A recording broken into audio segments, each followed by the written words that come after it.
Welcome back, Johnny Watchers. Let's travel back to the early 90s, where the colours were bright, all your battle reports were in a magazine, and the terrain was made by hand.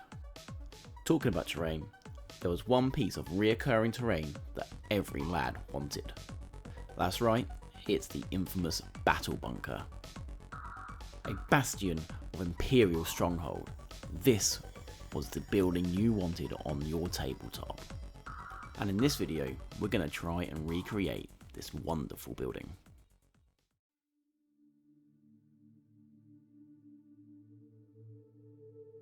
So to complete this project, I have cheated just a little bit. I have actually purchased a replica version of the Bastion. I picked this up from eBay and it was from a EU company. I will put the link below to where I brought it from. I'm not entirely sure they still do them. I think they're just the odd one every now and then pops up on eBay. But if they are still making them, I'll try and find the link and I'll put that in the description below. With that being said, this still doesn't quite match the original version. There's still a lot of work to do to be able to bring this up to a standard that I can feel comfortable playing my second edition games and creating that real nostalgic feel. So if we cut back to a picture of the original building, there are a couple of aesthetics my replica currently doesn't have. The first thing that hits me are the cliffs that the battle bunker is perched upon, which really give a feel of an impenetrable fortress. The next big thing that strikes me is the colour of the original building. It's got this lovely dry brushed grey or whitey grey sort of bluey texture to it, whereas my replica is very black looking, or a dark charcoal colour. So we're going to be wanting to go in and repaint the replica. So to enable myself to create the cliff effect, I'm going to have to create or build some form of base. To do this, I am using a foam cardboard. I think it's about 5mm or something like that. What I've done, which we saw a minute ago, I simply drew round the footprint of the building, giving myself a couple of inches all the way around the building. So once I've cut my base out, I just want to quickly check that I feel happy with the size, that it fits on there correctly. Then the next task is to bevel off the edges. This will give a much nicer look on the gaming table, so the edges just run up flush to the table. I'm obviously using a really blunt knife, so I would suggest you make sure you've got a nice sharp knife to do this. Okay, once we've gone round and beveled off all the edges, we just want to come in with some sandpaper and just rub down those edges just to give them a smooth finish. Preferably best to do that outside. I didn't because I'm a numpty, but yeah, I would suggest you do your sanding outside. Keep that dust down. Once we've sanded it all down, we can then stick the product to the base. I'm just simply using a very cheap PVA glue, so any sort of PVA or white glue will work. But the product is a foam base product, so using hot glues or super glues and stuff just might melt the building or the foam that it's made of. So yeah, I would keep to more of a sort of a white glue for that. So then you just want to place it onto the base, get into position, give it a good squash down, and then leave overnight. So let it dry, let it go rock solid. Okay, this was quite a fun thing to do. So I'm creating my own rock faces, and I did this with plaster of Paris and some tin foil. Now I can't take credit on how to do this, so I'm going to link the video to what I watched to learn how to do this.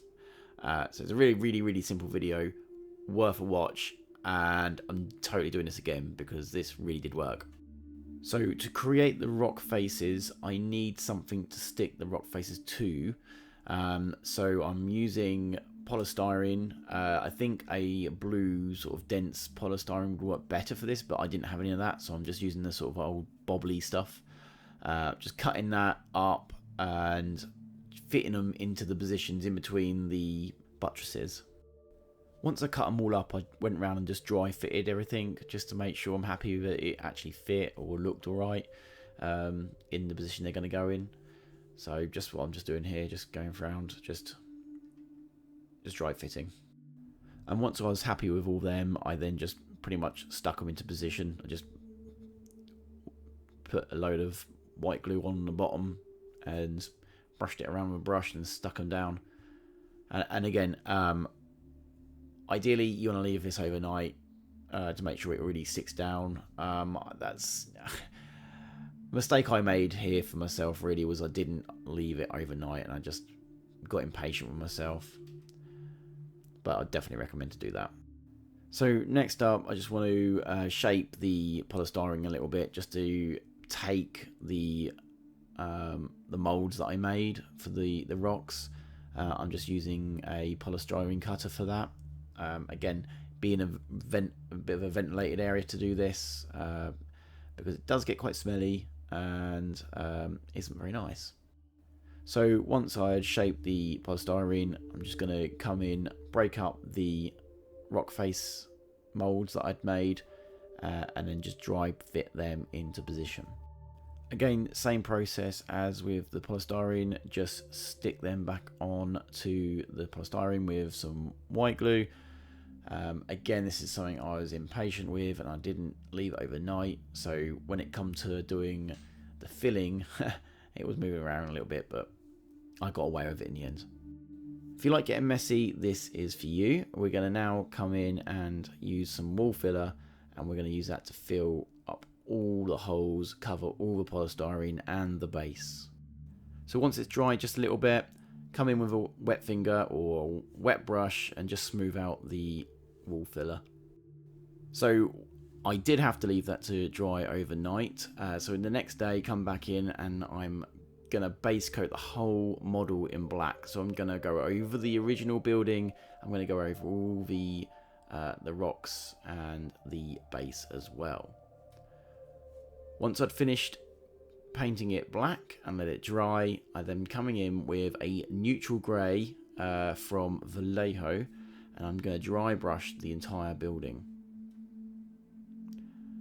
I'm going to be using a makeup brush to do all my dry brushing. I find that they work fantastically well. I just nicked it from the missus basically. So with the dry brushing then, I went from a neutral grey. I then came in with a stonewall grey, which is a bit slightly lighter grey, which I then brushed over the top.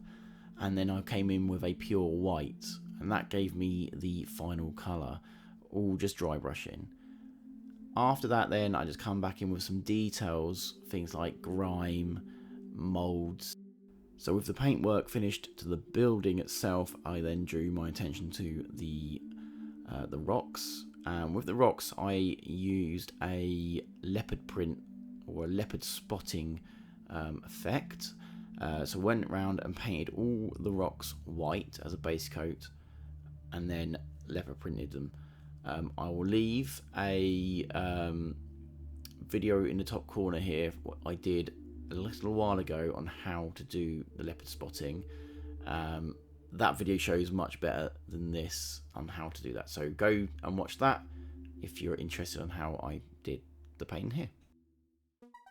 So after I applied some basic materials, the final product is this. I'm actually really happy with this. Look, I know I picked up the actual building from eBay. Yes, that is a bit cheaty. I didn't make it in its entirety, but what I feel I have done is captured that second edition 40k Bastion of power. So all I have to do now is get this on the gaming table and have my Howling Griffins battle it out to save the Bastion.